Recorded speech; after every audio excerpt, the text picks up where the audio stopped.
Good morning, everyone. 3 years ago today, 58 people lost their lives and hundreds more were wounded in the horrific Las Vegas Music Festival shooting. That was 3 years ago today. On behalf of the President and his administration, our hearts continue to break for the victims and their families. They are in our prayers today. Fulfilling his Article 2, Section 2 obligation and following well-established precedent, President Trump nominated an eminently qualified candidate for the Supreme Court, Judge Amy Coney Barrett. Judge Barrett is extremely well qualified. She graduated summa cum laude from Notre Dame Law School, where she received the Hoynes Prize for achieving the best record in scholarship, and she also is a Rhodes Scholar. As Notre Dame law professor Carter Sneed said, "There's just consensus. Amy Barrett is the best student, the smartest, and most talented person to ever come through the University of Notre Dame Law School." In addition to being a gifted student, Judge Barrett clerked for DC Circuit Judge Lawrence Silberman and the Lion of the Court, Justice Antonin Scalia. In 2017, Judge Barrett was confirmed in a bipartisan vote to serve on the Seventh Circuit Court of Appeals. In support of her 2017 nomination, colleagues described Judge Barrett as, quote, "a model of the fair, impartial, and sympathetic judge." Judge Barrett is not only a qualified jurist, but a woman of great character.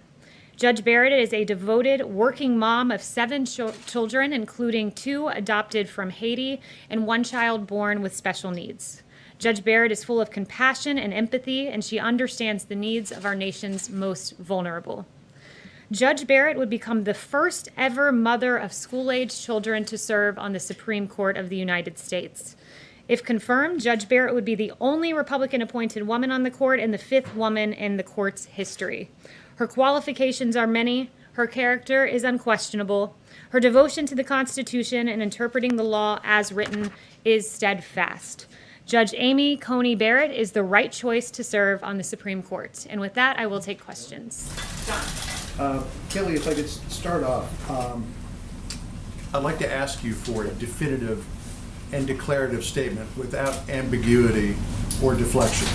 As the person who speaks for the President, does the President denounce white supremacism and groups that espouse it in all their forms? This has been answered yesterday by the President himself, the day before by the President himself on the debate stage. The President was asked this. He said, sure, 3 times. Yesterday, he was point blank asked, do you denounce white supremacy? And he said, I've always denounced any form of that. I can go back and read for you in August 2019, in one voice, our nation must condemn racism, bigotry, and white supremacy. In August of 2017, racism is evil, and those who cause violence in its name are criminals and thugs, including the KKK, neo-Nazis, white supremacists, and other hate groups. I have an entire list of these quotes that I can go through with you.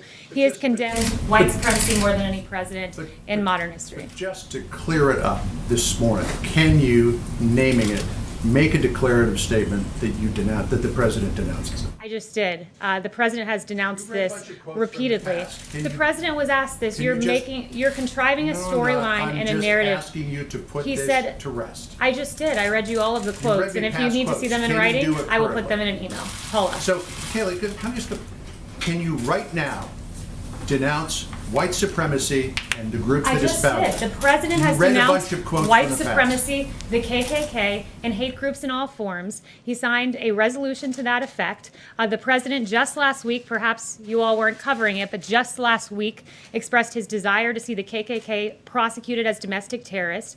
This President had advocated for the death penalty for a white supremacist, the first federal execution in 17 years. His record on this is unmistakable, and it's shameful that the media refuses to cover it. Yes. Thank you. The FBI and the Department of Homeland Security say that racially motivated violent extremism is one of the deadliest threats that we face in the U.S. Does this White House agree with that assessment, and what is it doing to combat this threat? The president has done quite a bit to combat this threat. First of all, last week, he also, in addition to saying he wants to prosecute the KKK as domestic terrorists, he said that lynching should be a national hate crime. Again, I think there's no stronger signal that you can send than advocating for the execution of a white supremacist, the first time there's been a federal execution in 17 years. He's been unmistakable. It's different than actually doing it. He's continually condemned it, and it is really... The record on this to It go to is John's really question is mixed. He has condemned it is it, not he's mixed in the equivocated, at slightest. times he said he didn't want to acknowledge it or address it. His record is very mixed on this issue. His record is not mixed in the slightest. And when you go back in Very history, mixed. you can I have see his that history right here. when you go back We have in his history, you can quotes. see that It's Jesse mixed, Jackson it's has mixed. praised the president as someone who served underserved communities. This president with Mar-a-Lago, it was the first Palm Beach club open to African Americans and Jews. And in fact, But his record he is was- mixed. He has he was not been praised. consistent on the issue He of has white been supremacy. So I'm asking you, entirely what has this consistent. White House And it done is quite to shameful. combat It is what the quite FBI shameful. says is Let one of me the speak, Paula. deadliest threats Paula, in this country? we're not having a debate on a cable news network. You're right now, you need saying to let that he me finish. condemns it. I have his record right here. It's You need mixed. to let me finish. His record It's is mixed. quite funny that the media goes haywire about interrupting in debates and then chooses to pursue that very same tactic themselves. This is a White House briefing. You ask a question and you give me time to answer. Yes. Kayleigh, the president said at the debate that Roe versus Wade was not on the ballot and that Judge Amy Coney Barrett's view was not known. She signed a newspaper ad in 2006 which called for, quote, an end to the barbaric legacy of Roe versus Wade. And the president has explicitly promised to support judges that overturn Roe. Was he downplaying her views on Tuesday night? And what do you say to the American public about whether Roe is on the ballot? The president has been clear that he would never ask a judge to prejudge a case. Judge Amy Coney Barrett has, on multiple occasions, said it is never appropriate for a judge to impose that judge's personal convictions, whether they derive from faith or anywhere else on the law. She said that she continues to stand and vehemently believe the core proposition that if there is ever a conflict between a judge's personal conviction and that judge's duty under the rule of law, it is never, ever permissible for that judge to follow their personal convictions in the decision of a case rather than what the law requires. President expect her to overturn Roe. He has said he would only appoint judges The, that overturn Roe. president would never ask a judge to prejudge a case. And what I would also say is we fully expect that the Ginsburg rule be followed throughout the course of these proceedings. It was then Senator Joe Biden who set the Ginsburg rule in saying that there are no questions on how Ginsburg will decide any specific cases that may come before her. And Justice Ruth Bader Ginsburg indeed applied that rule throughout the course of her hearing on the First Amendment religion Say clause that her and various views are other not known issues. if they are Yes. very clear. Will the president commit to participating in the next debate before the commission changes the rules? First, with regard to the commission rule changes, the president made clear his view on that yesterday, that he thinks the only way there's a fair debate is change in the moderator and a change in the Democrat nominee. He wants to debate. He plans on being at the debate, but he wants the rules to be fair and wants a fair exchange and doesn't want rules that cover for a certain candidate's inability to perform well. Thank you, Kayleigh. Can you explain why it's appropriate for the president to be holding rallies this weekend in two areas that this White House has declared to be red zones in Wisconsin? Yeah, so the president believes that people have a First Amendment right to political speech. He is having a rally. People can choose whether or not to come. But the governor has begged the White House to please not continue having events like this. Your own coronavirus task force says this is an area that people need to be really careful in, double down on social distancing. So why is it right for the president to be coming in there and holding another rally Well, or two rallies? we employ measures to protect rally goers. We encourage We've all mask covered these wearing rallies. and These people are sanitizing. shoved together. There are thousands of people standing close to each Did other, you watch not the wearing Democrat masks. nominees rally yesterday? There was no social distancing there, so I assume you guys expressed the same line of questioning to the Democrats. But what I would say is this, is there really seems to be two standards of health in this country, one for Trump supporters and one for everyone else.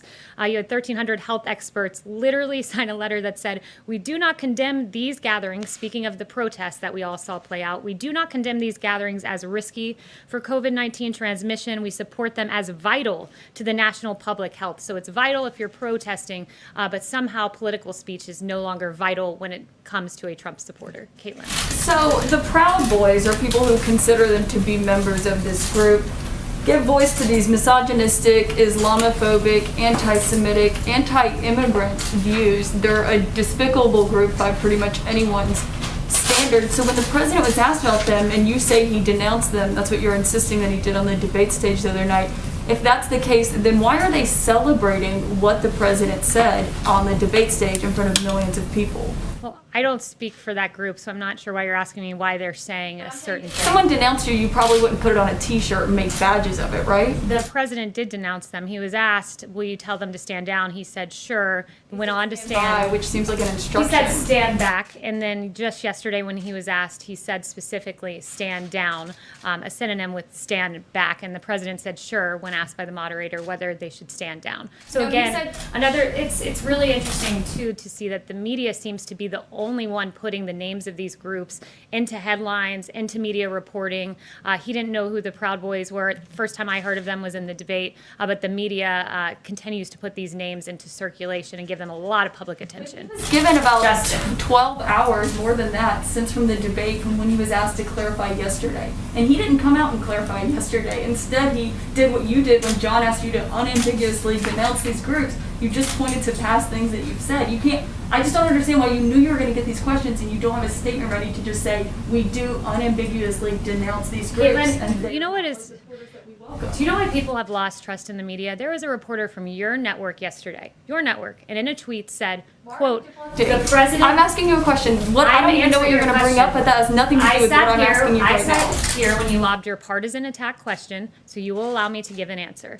The president and someone from your network said yesterday in a tweet, the president dodged a question about white supremacy. That was a tweet from a CNN reporter. The president specifically, verbatim, was asked yesterday, white supremacy, do you denounce them? To which he responded, I have always denounced any form of that. Those are the facts. And CNN, I know that truth is of no moment to your network, but those are the facts. In And fact, that is why are shameful of your reporting. Republicans Justin. are calling on the Thanks, president to Kayleigh. be more forceful. His Justin. own party. Thanks, Kayleigh. I had a question about unemployment, but I first wanted to clean up something from your opening. You said Judge Barrett was a Rhodes Scholar. I'm not sure that that's true.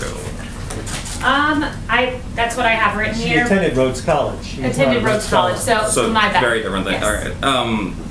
Anyway, within the last week, around 50,000 workers, Disney, United, American Airlines have all lost their jobs. There's negotiations going up on Capitol Hill, but there seems to be a division between Treasury Secretary Mnuchin, who has expressed some willingness and ability to work with Speaker Pelosi, and Chief of Staff Meadows, who is widely reported to be against sort of moving forward with this deal, was up on the Hill speaking with Senator McConnell yesterday, but not involved in the actual talks. At this point, isn't it time for the president, especially considering the tight calendar before the election, to step in himself and have these conversations? And this came up at the debate the other night.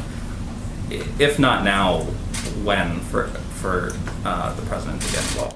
Yeah, so, first I would say Nancy Pelosi is not being serious. If she becomes serious, then we can have a discussion here, but Lowered her offer by trillions of dollars. We've raised our offer, but when you lower your offer $2.2 trillion and you ask for direct payments to illegal immigrants and you ask for certain deportation forgivenesses in your offer, it's not a serious offer. What we are talking about here is relief for the American people, for American citizens, not direct payments to illegal immigrants. We raised our offer to $1.6 trillion.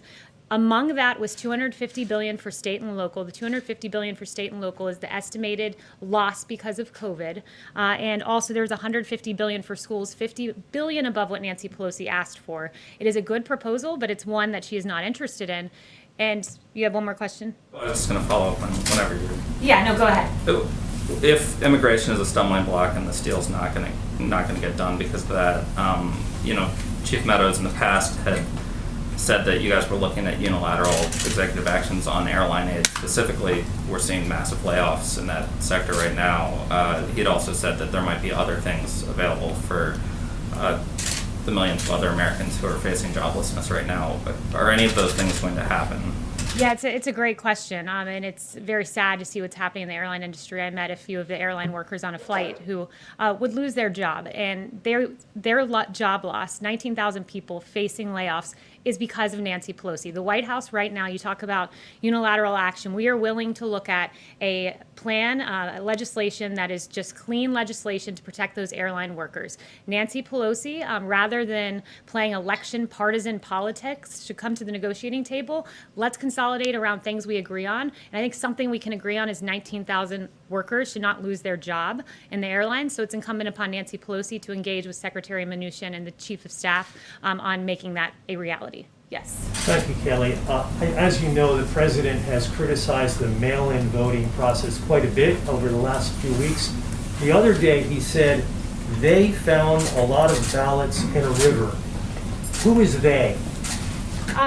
What the president was referring to are something that we've seen just in the last 7 days, where in Wisconsin there were trails of May ending up in a ditch. That's, I believe, the specific he was referring to, and that included absentee ballots. We're specifically, in this particular statement, though, who is they that found those ballots, and where is this river anywhere in this country? The local authorities. It was a ditch in Wisconsin that they were found, and I can get the article to your inbox if you'd like. And beyond that, if he misspoke, that's fine. No, So that's he I meant believe he meant a that's what the president was rather than referring a river. to. And you're missing the forest for the trees here. The point is, No, I cover the The news, point and I is- like to report accurately in the news. And You're- when the president says they found a lot of ballots in a river, I simply want to know where the river is. no, you simply want to ignore the fact of the matter. Again, I got asked so please many questions allow me to about this respond. in my Allow me to Fox respond. affiliates.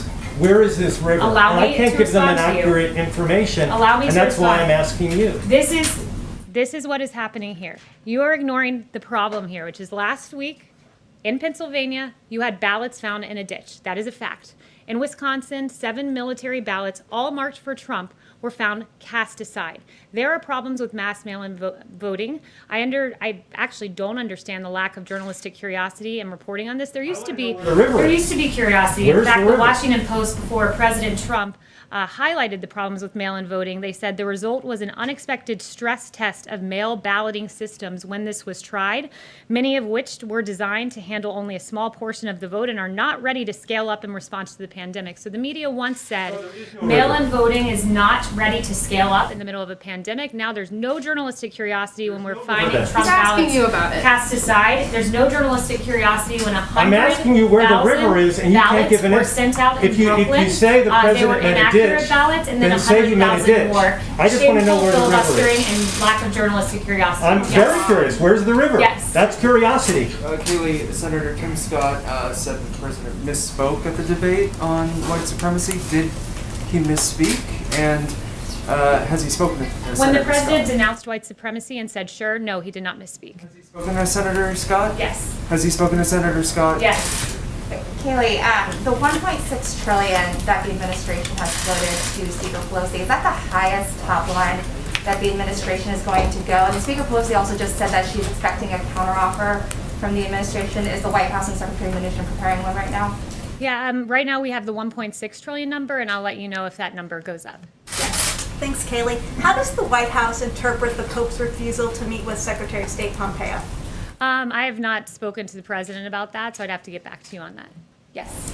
Kayleigh, I want to ask you about the statement from the President, Vladimir Putin, and Emmanuel Macron about the conflict in Nagorno-Karabakh. How worried is this White House that this conflict is going to escalate beyond a regional dispute? Yeah, sorry, back up one second. What was the top of your question there? It was about what we just signed? Yeah, there's a statement, I understand, that was put out by Vladimir Putin, Emmanuel Macron, and also Donald Trump that calls for peaceful negotiations. On Armenia, Azerbaijan, right.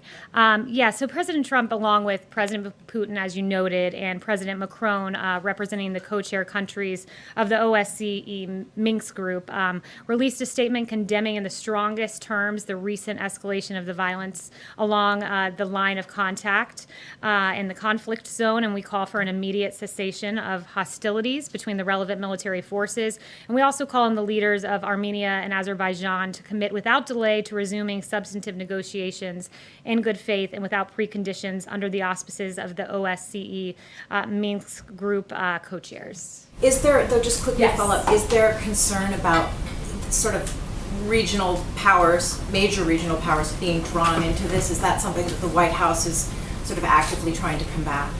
That's all I have to say on that matter at this time. Yes. Thank you, Kayleigh. I have two questions For you. One about the list of former Trump administration officials who are coming out against President Trump and supporting Joe Biden is growing. Is the president concerned about these dissidents and what they are talking about? No, we're not concerned. The people who have come out are people who don't have personal interactions with the president, and they're peddling things that are falsehoods to advance their careers. And I have a question about the Latin vote.